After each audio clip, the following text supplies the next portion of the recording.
Look at the picture. See the skull. Visible Frankenstein controls. The Brain Thoughts broadcasting radio. The Frankenstein earphone radio. The latest new skull reforming to contain all Frankenstein controls. What's good, everybody?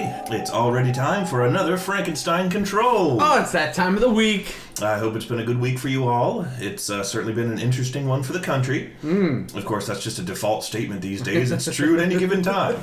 Yeah. This is relevant no matter when you listen to it. Exactly.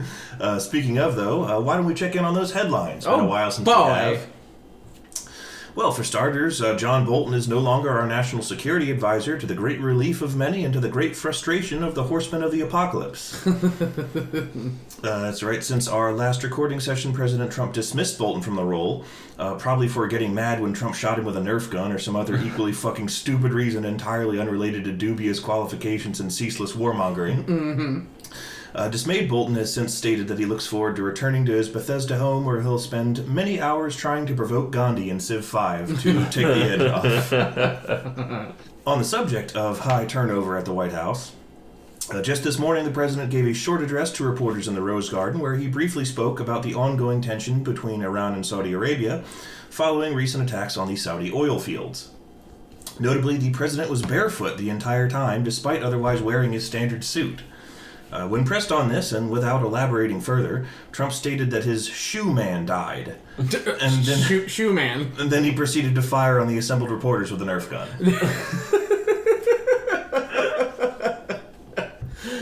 He likes those Nerf darts. I guess so. What can I say? Hey, it's Nerf for nothing. That sounded more like Millhouse than... Hey, it's Nerf for nothing, Bart! Probably happened given the 90s. Simpsons did it. Yeah. Mm-hmm. Anyhow, following what many critics described as a lackluster performance at the most recent round of Democratic debates, presidential candidate and former Vice President Joe Biden this week attempted to make a Hail Mary appeal to the younger voters he has thus far failed to inspire by releasing a video to YouTube. Oh, God. At first glance, the video appears to show Mr. Biden wandering aimlessly in his front yard with a confused look on his face, gesticulating sporadically and mumbling about record players. But context provided by his PR representatives puts forth the somewhat dubious claim that the bizarre behavior was in fact motion capture for Death Stranding. That's their story anyhow. No, okay, well. Like, comment, and subscribe. Oh, jeez. More on that as it develops, presumably. I do think his YouTube channel is not like the Joe Biden or like Joe Biden official or something. It's like Joe Biden 1973, capital X, lowercase x. Yeah. Oh, that's funny. The fucking X's. Oh, that's good. Bloodslayer Biden. No, Blunt Slayer Biden. Yeah, Blunt Slayer Biden. 69. Yeah, yes, Blunt Slayer Biden 69. That is 69 420. That's his official YouTube channel. Of course, surrounded by lowercase, capital, lowercase X's. Yes, those are required. The first 20 videos are just like lyrics, like song videos of like The Used or like My Chemical Romance and stuff like that.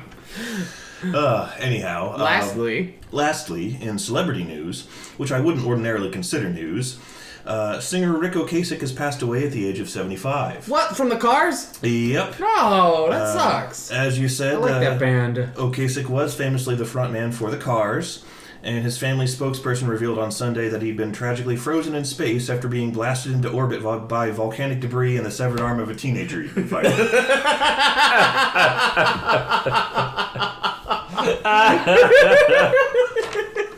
How do you fight tragedy? JoJo's reference. So, that's what happened to him. Brilliant. Well, eventually his brain stopped thinking. Oh, Jesus. That happens to all of us eventually. That's a good point. I think considering that the band was called The Cars, instead of calling him the front man, shouldn't they have called him the driver? They really should have. They really should have, Ada. And they should have thought of that in 1978. And they fucked up. You know? And here's the driver of the Cars.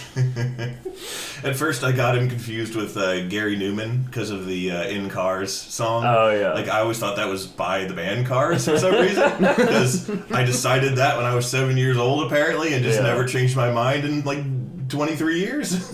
But I originally wrote a joke that was like, he died because somebody took him out of his car, which he made very clear was the only thing keeping him alive. It's the only way you can live. It was the safest of all. It was the only way to live. Yeah. And they took him out of that environment, and he needed it to live, and he died. That's how Gary Newman's going to die. Oh, God. And on the subject of cars, welcome to Frankenstein Control. I don't mind you coming here and wasting all my time. I'm Taylor Russell, and you might think Ada Ship is to my right, but actually, she's to my left. She is to your right, though. Yeah, I am to your right. You're wrong. I'm right. That's not a Cars song. I don't know any Cars songs.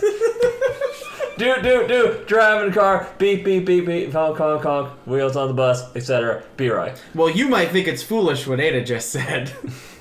But I'll tell you what, right in front of me, as always, who's gonna drive you home? Be right. I wish you told me that. I started drinking like 5 minutes ago. Oh, fuck. And you are drinking that. Wow, is that just straight up gasoline? It is, but it's marketed under the Four Loko new flavor sour cinnamon bong.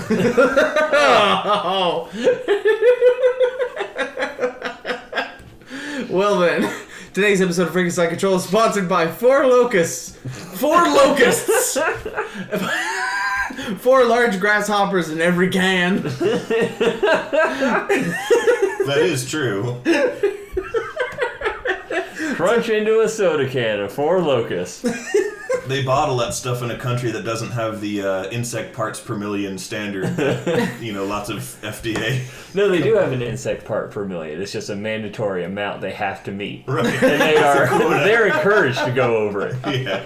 Minimum 7 insects. If you don't have at least 7, you're gonna get your product taken off the Yeah, market. they're cutting it close with 4 locusts. Mm-hmm. Luckily, the locusts are big enough to where they count as 2 creatures. Speaking of shitty stuff you get at a 7-Eleven, this new convenience store opened up near where Alyssa and I live, and it's actually a nice convenience store. Is it named Crump Sweeties? No, it isn't Crump Sweeties. It's, I know that's your friggin' Persona character. They pushed the release of Persona Royale back until early next year, by the way. But you know what? Yes, so I heard. I want them to take the time to get it right. So yes. when I play it, it also gives me more time to play Skyrim in between there, because I just started another new file. Anyhow, shitty stuff you get at a convenience store. So, there's a new little sort of like all-night mart type of deal. All-night mart? Yeah, really. It's the symbol of fear, not the symbol of justice. Symbol of peace. Yes. I don't remember. I don't remember what All Might's the symbol of, Taylor. I forgot. He's the cymbal player in his national anthem performance in 3rd grade, and he dropped them. And he was really embarrassed about it. Don't bring it up. I'll make sure not to. And then that's really why he retired. Mm-hmm. He just couldn't fight the memories of that. So... this new convenience store opened up, and we like it a lot. It's a pretty good place. They sell cheap alcohol and snacks we like. It's called Drunkos. It might as well be. It's like another Tiger Mart or some shit like that. Oh, okay.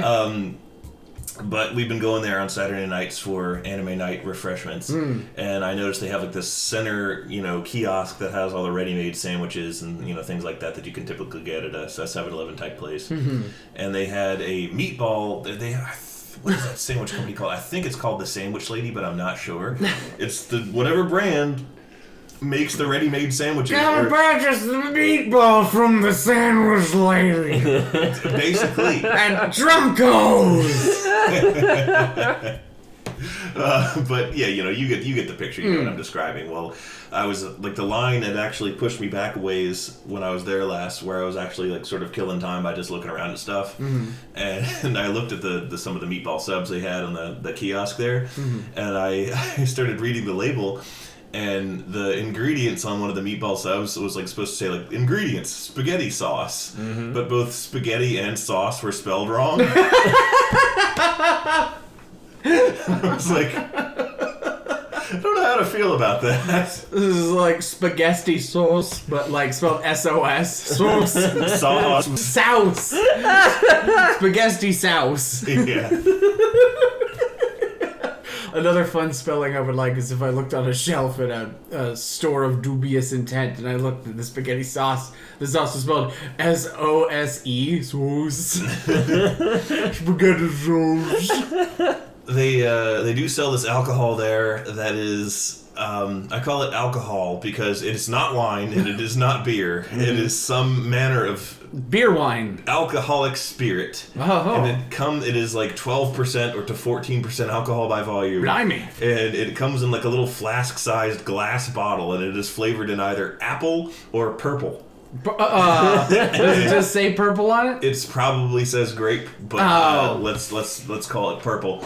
And it's called Bootlegger Johnny. Yeah, they sell that where I work. Oh, they do? Yeah. I've never seen that anywhere else. That's funny. It's like Johnny Bootlegger. Yeah, and he has like this little cartoon like Casablanca man yeah. on there with a little fedora and like a rum runner plane in the background. It's a goofy little mafia man. That's what Baloo's job really was on Tailspin. Oh, we are getting drunk. Oh, we are crashing planes. Crashing planes when you're real drunk on another tailspin. Well then, I'm gonna bootleg Johnny Man. Today's episode of Frankenstein Control is also sponsored by Bootlegger John. Come on over and slurp up the scissor that's in our bottles and make you burp. It does do that. It is not carbonated. I've had some. Oh, well, you'll burp anyway. Trust me on this one. Except remove the B. It's just an herb. Yeah. Today's a very spelling-focused episode. I think this is the Sesame Street of Frankenstein Control episodes. Eventually, something's going to pop out of the garbage can. It won't be a friendly Muppet, though. It'll be a big, beefy arm with a gun. Well, the trash is directly behind you, Mugs, so I don't care. I'm over here. I'm safe. That's true. He had to shoot us both before he shoots Beer Eye. So, how's the week been for everyone at home? Uh-huh. Oh, very nice. Ha! Ha! Nice. Sullivan! You! Well, for me, my week's been great. I got the cosplay bug. Yes. I've been overly obsessed with creating a suit of armor because I've learned a bunch of new techniques from online videos on how to make armor pieces and shit. I'm gonna try and get done, but in the next few weeks it's gonna be one heck of a hullabaloo, I'll tell you that much. And it's all I can think about. Like when I'm at work, I'm just looking at the clock, like just like tapping on my desk, eyeballing the clock with bloodshot eyes. Let me out! I want to just get home and work on my armor. I don't even want to be here. I'll see you guys later. I liked how you said, "Let me out!" I want to revisit that for something else in just a bit. Okay. But yeah, I actually went to a con over the weekend. I went to Small Press Expo. And it's cool every year. You get to meet some cool comic artists and see what their cool stuff is and buy fun prints of stuff. And Did you see Casey Green? I did see Casey Green. Oh, shit. He was there. He hasn't killed himself yet? No, he's doing fine. He was smiling and shaking hands and selling things. They always act happy before the bad things happen, B-Rye. You should be concerned for him. Anybody who doesn't know Casey Green, he writes really depressing webcomics. It looks like he even has a few new projects going on. He had ever since the Sweet Bro and Hell Jeff book. Yeah. Well, man, I should have talked to him about that and just said that I knew someone who had a copy and that it was very well done. Got the copy with the spoon in it and everything. Yeah, with the actual spoon copy. I bet he would have gotten a kick out of that. Yeah, the deluxe version with included spoon. I didn't have my brain on, so I didn't go tell him that. But that was really cool. Last year's SPX, we actually got to go to the Rebecca Sugar panel. She was there. Oh, wow. And that was pretty sweet. And the year before that, we went to a panel of Noelle Stevenson of Lumberjanes and She-Ra. Oh, fuck. And Dang. also, she shared that panel with Kate Beaton. So that was a pretty good twofer, if I do say so myself. Dang, you're seeing all these kinds of like low-key influencers. That's pretty neato. It's a cool place to do that, and you get to talk to them and shit. Like, they usually have a booth on the dealer floor, and it's like pretty sweet. You come up and you're just like, I like the Edgar Allan Poe comic, and Kate Beaton's like, security. Yeah. Pretty much. It is always in Bethesda, Maryland, the beautiful hometown of the aforementioned John Bolton. That's real. That's how you saw him. You saw him at SPX. He was wearing a Monkey D. Luffy costume, and it sucked. That'd be really funny, picturing John Bolton, the mustache, in a Luffy costume. Apparently, today at work, some coworkers were like, "Hey Taylor, you wanna see something weird?" I'm like, they're like, "You remember Sean Spicer?" I'm like, Jack Spicer from Shaolin Showdown? They're like, no, you fucking neckbeard. Sean Spicer, the old Secretary of the Press. The man who used to do the lion. Yeah, the man who used to lie for Trump until another person lied for Trump, and now another person's gonna have to lie for Trump. And I was like, oh yeah, I remember that name now. And they're like, yeah, he was on Dancing with the Stars. You need to look that up. Yes, he was. If you want to see something, really was. See something you'll never forget. And then they left the office laughing because they get to leave the office early because they come in really early. And I was just like, I don't want to look up that video, but I know it exists now, and now it'll always and forever haunt me. I heard he gave us. I don't know. I heard that he was Did he give himself to the rhythm? Yeah, I guess so. The article that I saw about it said he was, quote, a surprisingly good sport. Whatever that means. I'm a little bit afraid to find out, but I did hear about that myself as well. To me, that seems like it rings of the same sort of thing that saying somebody was a good sport in this context is like calling a rundown shack a real estate agent coming over and being like, it's rustic. Mm-hmm. Yeah.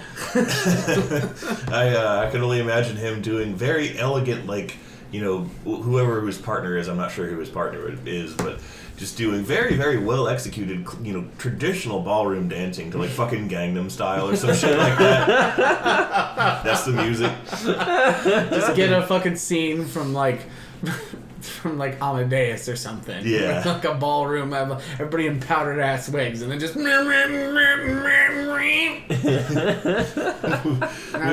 on Gangnam Style. We watched Phantom of the Opera on Netflix a while back, like the other week, just because it was on. Which one? The somewhat, I want to say tentative, around 2002 version with Gerard Butler? Yeah, that one. It's on Netflix, and we watched it. Oh, wow. And how was that? As he was, like, standing there fuming, hiding behind the gargoyle, while the Viscount, or whatever the hell he is like Viscount? Viscount, yeah. The viscous Viscount is talking to the girl what he likes. And he like looks all furious and full of rage. And I turned to listen and I said, I did not stage all this to have that Chad take things from me. The incel of the opera.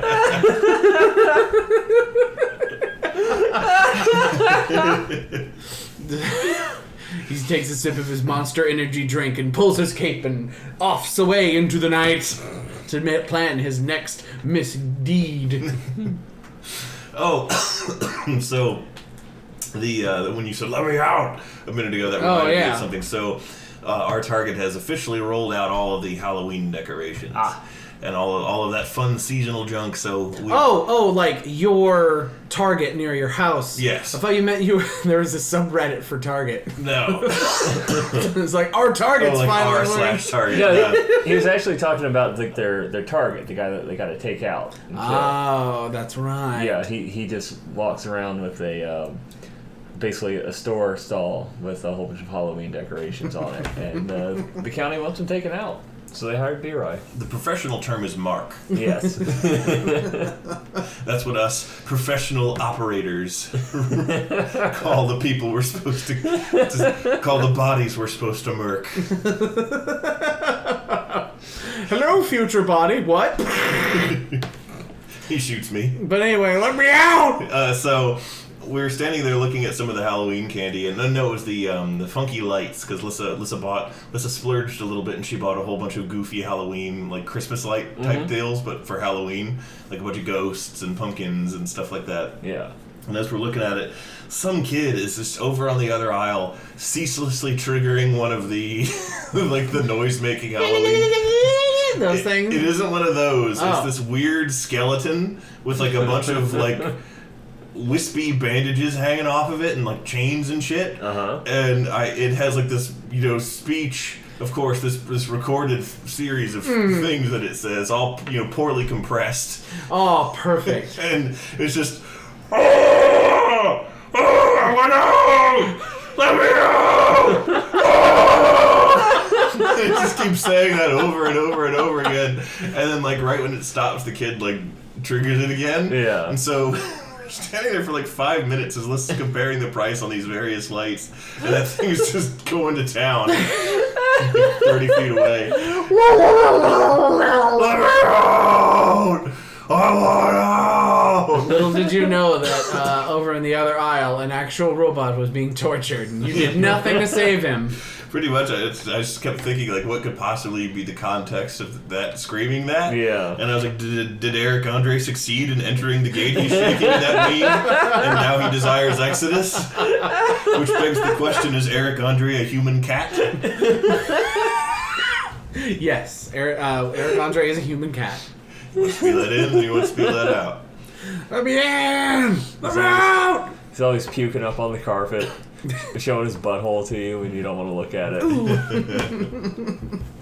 Oh god, that's disturbing. Can you imagine if somebody just went into your apartment and did that? Well, I don't have to imagine. Oh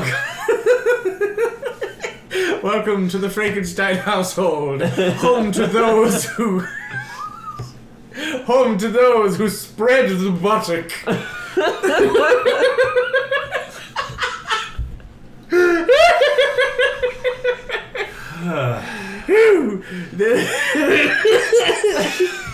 You really got yourself with that one. I did. He amused himself. I did. I amused only myself. He amused himself thinking about holes. That's a great book by Franklin Manathan. Yes. Magnelson. Franklin Magnelson, writer of the hit movie Holes starring Frankie Muniz. Who never did anything ever again. It's because he had a series of horrible, debilitating strokes. Really? Yeah, Yes. that is actually true. That is 100% true. It is absolutely true. Look it up. Frank Wow. Muniz is not doing okay. Yeah, he's not doing well. It's really sad. Huh. Like, I mean, I know this is a show about chuckles and shit, but like he's been through some shit. It's a bad time. Look it up if you want to make yourself sad. But if you want to be happy, probably don't listen to this show, because I'm about to tell you about the national tragedy of Arch 12. Well, I was just going to tell them more about Halloween decorations and all the rigid skeletons and asbestos-haired spiders. Well, it's a good thing you bring that up, right? Because asbestos was the chief reason why all those skeletons got there. I guess so. You see, in Arch 12, the asbestos epidemic was at its full swing. Skeletons everywhere were clamoring for work, starving to death in the streets. They had to work in the asbestos factory, lest they go into the alley and spread the buttock for trick money. Only their little skeleton hands could fit inside the asbestos machinery. Luckily, if you tore one of their arms off, they would... you could use it as a monkey wrench. And if you hit something hard enough with a skull, it counts as a hammer. They were quite the adaptive workforce, be right? You could hardly hear anything inside those foundries with all the xylophone music that was constantly playing. And when they got stuck in the asbestos stringing machine, you could hear... This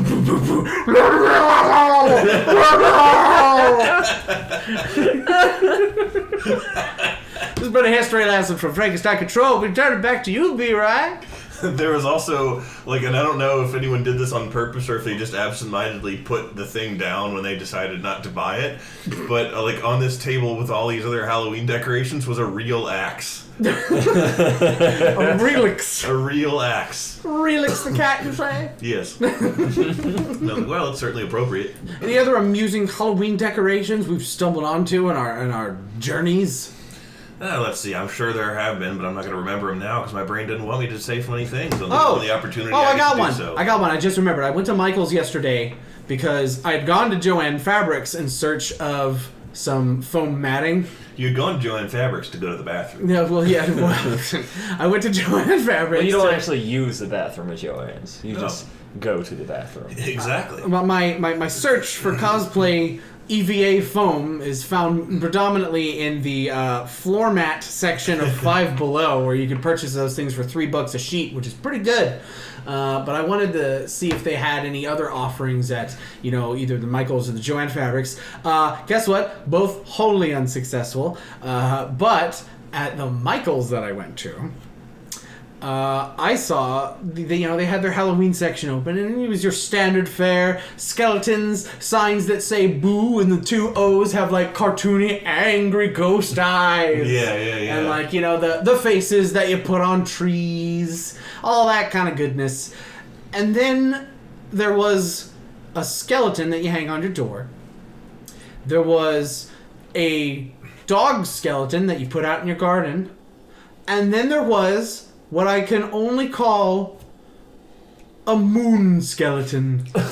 What? Yes. It was a skeleton it's as if a crescent moon had a skull.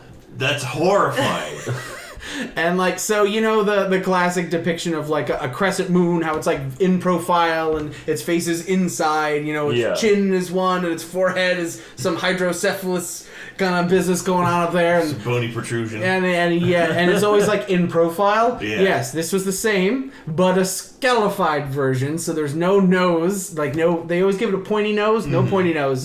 And it's an angry skeleton, so I was like, ah! But what it ends up looking like is a horrible Cyclops banana skeleton, and I just couldn't stop looking at it. I was interrupted by a person being like, "Sir, have you finding everything okay?" I'm like, "Oh, I found what I need." I'll take all of them. Well, good. Maybe this means somebody finally killed that alt-right meme Moon Man guy. Yeah. Moon Man. I don't know. I don't want to journey into. I like my visions of Skull Moon just fine without any kind of alt-right symbolism involved. Sun, Skull, Moon.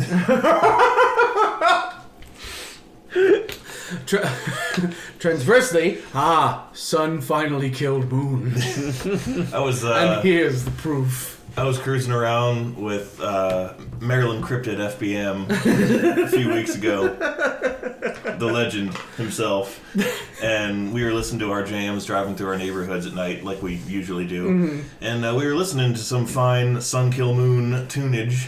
And I was like, Mark Kozlik's a brilliant musician, but he seems to get fucking really angry about stuff that's not that great to be angry about and really overreact about it. I love the guy. He's a great musician, but he gets real mad about some dumb shit. And FBM's like, did you hear the song where he's just like, it's one of his new albums, he's just complaining about the contractor he got to fix his house. And I was like, yes, that song's called Gustavo, and it's excellent. And that is a real Sun Kill Moon song. Wow, it's very clear he has an outlet.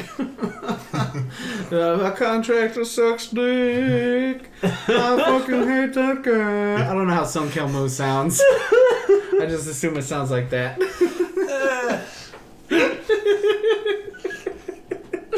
I have no idea. Sunkle Moon. Oh man, speaking of sunk, I've sunk so many hours into not only costume making, but another thing has infected my lifestyle. And that is glue. I've searched an inordinate amount of glue research. So I stumbled upon this magic fucking glue.